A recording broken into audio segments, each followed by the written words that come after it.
आज हम लोग पढ़ेंगे साझेदारी, पार्टनरशिप। देखिए, जो पार्टनरशिप आपका चैप्टर है ये आपके अनुपात और समानुपात का ही एक भाग है। इसमें होता क्या है, आपको कोई ना कोई आपका व्यापार होता है। अब अगर जो आपका व्यापार होगा उस व्यापार में कई सारे साझेदार होते हैं पार्टनरशिप में। जैसे मान लीजिए कोई संस्था चला रहे हैं सर, तो संस्था चलाने के लिए इसमें कई सारे पार्टनर्स होंगे जिनका निवेश इसमें होगा। अब मान लीजिए कोई व्यक्ति 1 लाख रुपए लगा के किसी व्यापार में शामिल होता है, एक दूसरा व्यक्ति है वो 2 लाख रुपए लगा के व्यापार में शामिल होता है, और 1 साल के बाद जो भी लाभ हुआ उसका बंटवारा करना हुआ। तो जब हम 1 लाख रुपए पहला वाला व्यक्ति लगा रहा है, दूसरा वाला व्यक्ति 2 लाख रुपए लगा रहा है, तो हम जब लाभ का बंटवारा करेंगे तो किस रेशियो में करेंगे? क्या दोनों में लाभ का बंटवारा बराबर होगा, या जो 1 लाख रुपए लगा रहा है उसको ज्यादा मिलेगा या 2 लाख रुपए वाले को ज्यादा मिलेगा? तो आप कहेंगे जो पैसा ज्यादा लगा रहा है उसको ज्यादा लाभ मिलना चाहिए। और समय क्योंकि समान है, तो अगर समान समय के लिए अगर पैसा लगाया जाता है तो जिस व्यक्ति की धनराशि ज्यादा होती है उस व्यक्ति को लाभ भी क्या मिलेगा? ज्यादा मिलेगा, और जिसको लाभ कम मिलेगा, जिसकी पूंजी कम होगी। इसका मतलब यह है सीधा सीधा कि जो लाभ का बंटवारा होता है, लाभ का बंटवारा वो सदैव क्या होता है? तो लगाई गई पूंजी और गुणे समय के अनुपात में। हमेशा और हमेशा जो लाभ का बंटवारा होगा वो किस रूप में होगा? लगाई गई पूंजी और गुणे समय के अनुपात में। व्यक्ति ने कितनी पूंजी लगाई और कितने समय के लिए लगाई। अब मान लीजिए मैंने कहा कि 2 व्यक्ति हैं, दोनों व्यक्तियों ने, पहले वाले व्यक्ति ने कितना, तो जो आपका पहला वाला व्यक्ति है वो 1 लाख रुपए लगा के व्यापार शुरू करता है, और जो दूसरा वाला व्यक्ति है वो कितना, 2 लाख रुपए लगा के, ठीक है, दोनों मिलकर व्यापार शुरू करते हैं, और दोनों ही 1 साल तक पैसा लगा रखते हैं। कितने साल तक? 1 साल तक। 1 साल के बाद जब लाभ का बंटवारा होगा तो किस अनुपात में होगा? तो अनुपात उनका क्या बनेगा? क्योंकि ये लगाई गई पूंजी है और इसकी लगाई गई पूंजी है, और समय दोनों में बराबर है कि नहीं है? तो 12 महीने से गुणा कर देंगे या 1 साल से गुणा कर देंगे, इसका भी 12 महीने से गुणा कर दोगे। इसी अनुपात में क्या होगा? लाभ का बंटवारा होगा। तो आप क्या करोगे, यहां से 12 से 12 कट जाएगा क्योंकि समान समय है, और यहां आप देखोगे तो ये सारे 0 से 0 कट जाएंगे, तो क्या आ जाएगा? 1:2 में। मतलब लाभ का जो बंटवारा होगा वो किस अनुपात में होगा? 1:2 में। तो कुल मिला के बात यह है कि जो लाभ का बंटवारा होगा हमेशा लगाई गई पूंजी गुणे समय के अनुपात में होगा। कोई दिक्कत है यहां तक? अब इसका चाहे तो हम लोग एक फार्मूला बना सकते हैं, और वो ये है कि जो प्रॉफिट होगा वो हमेशा लगाई गई पूंजी, तो पूंजी को हम इन्वेस्टमेंट बोलते हैं, तो हम आई लिख देते हैं, और गुणे क्या हो जाएगा? Time, T. जो आपने पूंजी लगाई है और कितने समय तक लगाई है दोनों का गुणनफल होगा, और उसके बराबर आपका क्या होगा? लाभ का बंटवारा होगा। क्लियर है? कोई दिक्कत है यहां तक? तो आप इस बात को चाहो तो नोट कर सकते हो, लिख लो, लिखो। लाभ का बंटवारा, लाभ का बंटवारा सदैव, लाभ का बंटवारा सदैव लगाई गई पूंजी, लगाई गई पूंजी गुणे समय के अनुपात में होता है। लगाई गई पूंजी गुणे समय के अनुपात में होगा। अब इसमें भी कई सारे टाइप की सवालें बनती हैं, तो सारी सवालें हम लोग देख लेंगे। ठीक, लगाई गई पूंजी गुणे समय के अनुपात में होता है। ठीक, आप ये लिख लो, लिख लिया इतना? पूंजी गुणे समय, तो आप लिख लो लाभ बराबर पूंजी गुणे समय। ठीक, नोट हो गया? कर लो।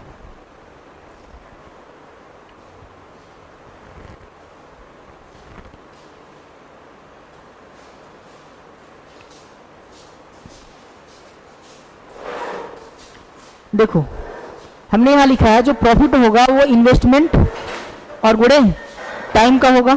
अगर मान लीजिए हमें टाइम का रेशियो चाहिए, किसका? समय का। तो हम क्या करेंगे? समय का अनुपात निकालने के लिए क्या करेंगे? ये जो आपका पूंजी है उसको लागे यहाँ पे। अच्छा इसको आई मत लिखो, इसको सी लिख लो, क्योंकि हाँ सी लिख लोगे तो ज्यादा हो सही रहेगा, क्योंकि सी मतलब कैपिटल होता है, आई मतलब इन्वेस्टमेंट होता है। तो जो पूंजी लगाते हैं उसको कैपिटल बोलते हैं हम लोग, तो सी लिख लो। तो समय बराबर क्या हो जाएगा? तो आप कहोगे लाभ और बटे क्या हो जाएगा? पूंजी। ठीक, तो अगर समय का अनुपात निकालना है तो क्या हो जाएगा? लाभ बटा पूंजी। पी मतलब प्रॉफिट है, यहां लिख दे रहे हैं हम। ये हो जाएगा आपका लाभ, सी मतलब हो गया पूंजी, और आपका टी मतलब क्या हो गया? समय। मतलब जो लाभ का बंटवारा होगा वो लगाई गई पूंजी गुणे समय के अनुपात में होगा। अगर मान लीजिए कहीं पे आपको पूंजी दिया है और आपको लाभ दिया है, तो समय का अनुपात निकालने के लिए क्या करेंगे? लाभ को किससे भाग करा देंगे? पूंजी से। तो क्या आ जाएगा? समय का रेशियो आ जाएगा। कोई दिक्कत है यहां तक? अच्छा, हो सकता है आपको पूंजी का अनुपात निकालना हो। किसका अनुपात? पूंजी का। तो अगर आपको पूंजी का अनुपात चाहिए तो हम क्या करेंगे? लाभ को किससे भाग करा देंगे? समय से। तो यहां से आपको किसका अनुपात निकलेगा? पूंजी का अनुपात निकलेगा। तो तीन ही फार्मूले हैं। एक आपका है लाभ का बंटवारा सदैव लगाई गई पूंजी गुणे समय के अनुपात में होगा, मतलब profit equal to C into T, capital into time. कितना इन्वेस्ट हो रहा है और कितने समय के लिए इन्वेस्टमेंट हो रहा है, उसी अनुपात में हम पैसे को बांटेंगे। दूसरी बात है कि अगर मान लीजिए कहीं पे लाभ दिया है और आपको पूंजी दिया है और समय का अनुपात निकालना है, तो आपको पता है कि अगर समय चाहिए तो पूंजी यहां लाएंगे तो भाग में चला जाएगा, और भाग में चला जाएगा तो आपका हो जाएगा समय बराबर लाभ बटा पूंजी, इस अनुपात में हो जाएगा। और अगर पूंजी का अनुपात चाहिए तो लाभ को किससे भाग करा देंगे? समय से। ये जो बेसिक कॉन्सेप्ट है ये आपको समझ आया कि नहीं आया? मतलब ये है सीधा सीधा कि साझेदारी में दो या दो से ज्यादा व्यक्ति किसी समय के लिए पैसा लगाएंगे और व्यापार शुरू करेंगे, फिर क्या होगा? लाभ का बंटवारा होगा। तो जो मोस्ट इंपॉर्टेंट पॉइंट है, की पॉइंट जो है वो ये है कि लाभ का बंटवारा सदैव लगाई गई पूंजी और गुणे समय के अनुपात में होता है। ठीक, इसलिए हम लिखे हैं P बराबर सी इंटू टी। और अगर अब मुझे समय का अनुपात चाहिए तो मैं क्या करूंगा? लाभ को पूंजी से भाग करा दूंगा, और अगर मुझे पूंजी का अनुपात चाहिए तो लाभ को किससे भाग करा देंगे? कोई दिक्कत है? और लाभ का अनुपात तो आपको मिल ही जाएगा इन दोनों के गुणा करने से। कोई दिक्कत है यहां तक? अब चलते हैं हम लोग अपने क्वेश्चंस पे। देखो जो टाइप फर्स्ट की सवालें बनती है ना, वो निश्चित समय के लिए पैसा दिया जाता है। तो अगर आपको पता है कि निश्चित समय के लिए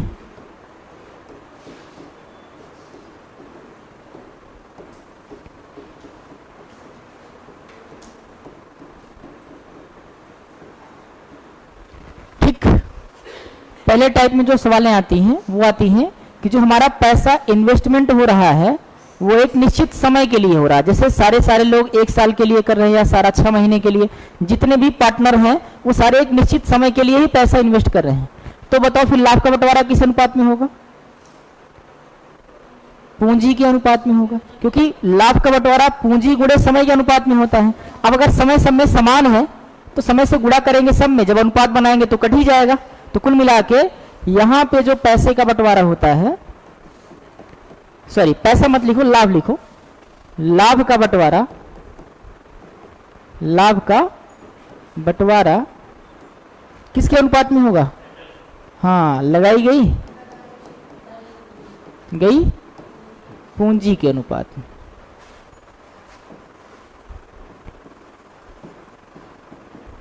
कब? जब पैसा निश्चित समय के लिए दिया जाए। कोई दिक्कत है यहां तक? भाई अगर समय सब में कांस्टेंट हो गया, सबका निश्चित हो गया, मैं भी 1 साल के लिए पैसा लगा रहा हूं, दूसरा वाला भी 1 साल के लिए पैसा लगा रहा है, तीसरा वाला भी 1 साल के लिए पैसा लगा रहा है, तो समय सब में समान हो गया कि नहीं? तो उसमें जो ज्यादा इन्वेस्ट करेगा उसको ज्यादा रेशियो में पैसा मिलेगा, जो कम इन्वेस्टमेंट करेगा उसको कम रेशियो में पैसा मिलेगा। कोई दिक्कत है यहां तक? अब चलो इस पर सवाल लिखो, एक इस पर सवाल लिखो।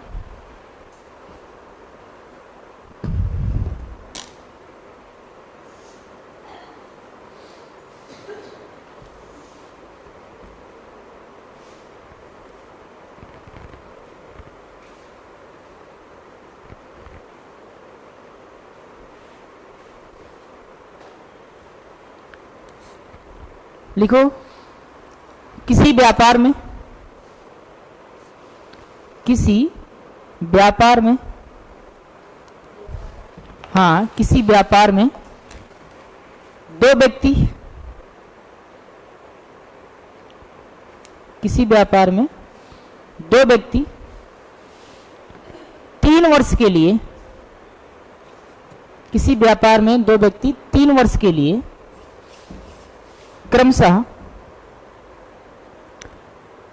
50,000 रुपए तथा 60,000 रुपए किसी व्यापार में दो व्यक्ति 3 वर्ष के लिए, 3 वर्ष के लिए क्रमशः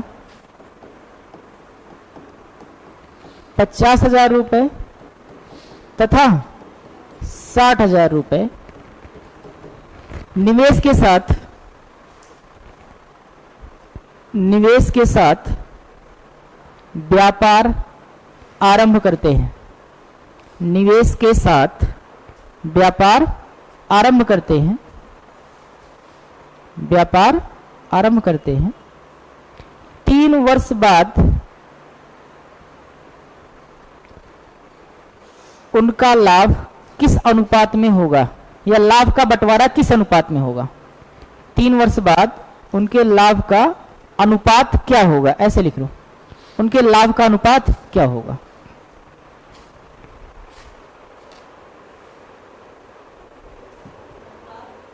क्या होगा? ठीक, अब दोनों के दोनों समान समय के लिए लगाए हैं ना। पहला वाला का भी पैसा कितने साल तक लगा है? 3 साल तक, और दूसरे वाले व्यक्ति का भी 3 साल तक। तो यहां समय से गुणा कराना नहीं है। फिर पैसा किस अनुपात में बटेगा? लगाई गई पूंजी के अनुपात में। और लगाई गई पूंजी पहले वाले व्यक्ति का कितना है?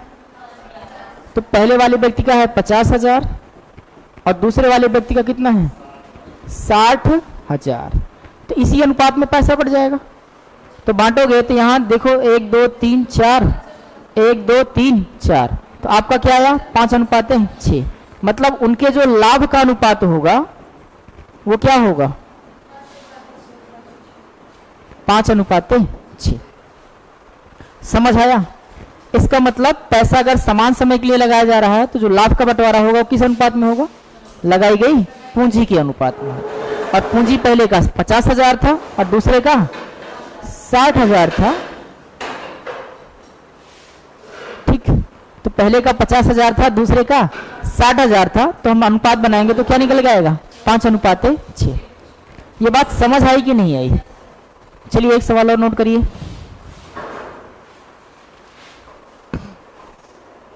राम, श्याम तथा मोहन, राम, श्याम तथा मोहन क्रमशः, राम, श्याम तथा मोहन क्रमशः 15,000, 18,000 व 21,000 रुपए, हाँ क्रमशः 15,000, 18,000 तथा 21,000 रुपए, तथा 21,000 रुपए लगाकर एक व्यापार शुरू करते हैं, एक व्यापार शुरू करते हैं। राम, श्याम तथा मोहन क्रमशः 15,000, 18,000 तथा 21,000 रुपए लगाकर एक व्यापार शुरू करते हैं। 1 वर्ष के अंत में कुल 90,000 का लाभ हुआ। 1 वर्ष के अंत में कुल 90,000 रुपए का लाभ हुआ।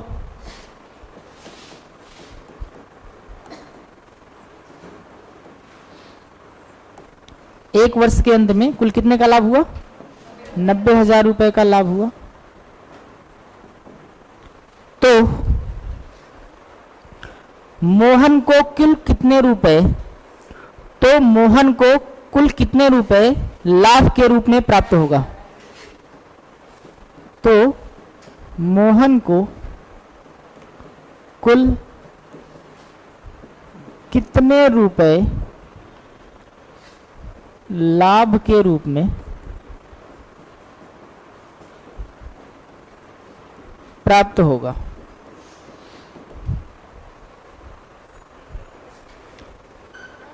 मोहन को कुल कितने रुपए लाभ के रूप में प्राप्त होगा? सॉल्व करिए।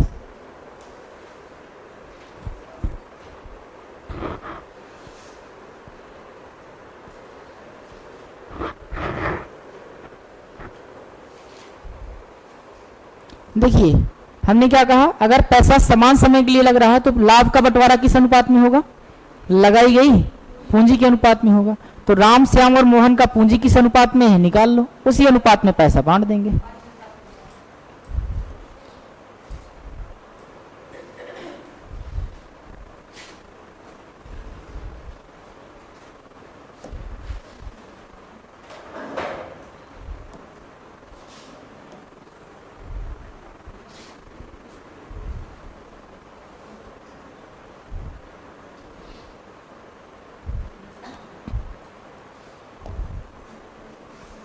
चलिए लग गया, बताया जाए। देखो कितने लोग हैं, 3 लोग हैं, राम, श्याम तथा मोहन। तो राम का और श्याम का और मोहन का, राम ने कितने पैसे लगाए थे? 15,000 रुपए, ये 18,000 रुपए लगाए हैं, और तीसरा वाला व्यक्ति जो है वो 21,000 रुपए व्यक्ति लगाया। सारे लोगों ने कितने समय तक के लिए पैसा लगाया? 1 साल के लिए। तो 1 साल के लिए सारे लोगों ने लगाया है, तो मतलब पैसा समान समय के लिए लगा है।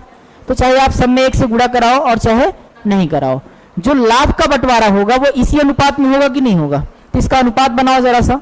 अनुपात बनाएंगे तो ये 3 जीरो कट जाएंगे, 3 से भी कट जाएगा, 3 पचे 3 छंग 18 और 3 सते। इसका मतलब जो लाभ का बंटवारा होगा वो किस अनुपात में होगा? 5:6:7 के अनुपात में होगा। ठीक। अच्छा, कुल लाभ है कितना हमारा? तो कुल लाभ है 90,000 का। तो यहां पे अनुपातिक जोड़ देखोगे तो 6, 5, 11 और 11, 7। इसका मतलब ये 18 यूनिट जो है वो कितने को बता रहा है? तो भैया 18 से भाग करा देंगे। और किसका पूछ रहा है? 7 वाले का, क्योंकि इनको जोड़ेंगे तो अनुपातिक लाभ आएगा कि नहीं? तो अनुपातिक लाभ जब जोड़ोगे तो 6, 5, 11, 11, 7, मतलब कुल 18 अनुपात में लाभ हो रहा है, जबकि वास्तव में कितना लाभ हो रहा है? तो ये 18 अनुपात 90,000 के बराबर होगा कि नहीं? 18 यूनिट कितने के बराबर होगा? 90,000 के। तो 1 यूनिट निकालोगे तो 18 पंचे 5,000 आ गया कि नहीं आ गया? अगर 1 यूनिट का मान 5,000 है, आपसे पूछता राम का तो आप बताते 5 पचम 25,000। अगर पूछता श्याम का तो 6 पंचे 30,000। लेकिन पूछ किसका रहा है? मोहन का। तो 1 यूनिट का मान 5,000, 7 से गुणा करा देंगे तो कितना आ जाएगा? 35,000।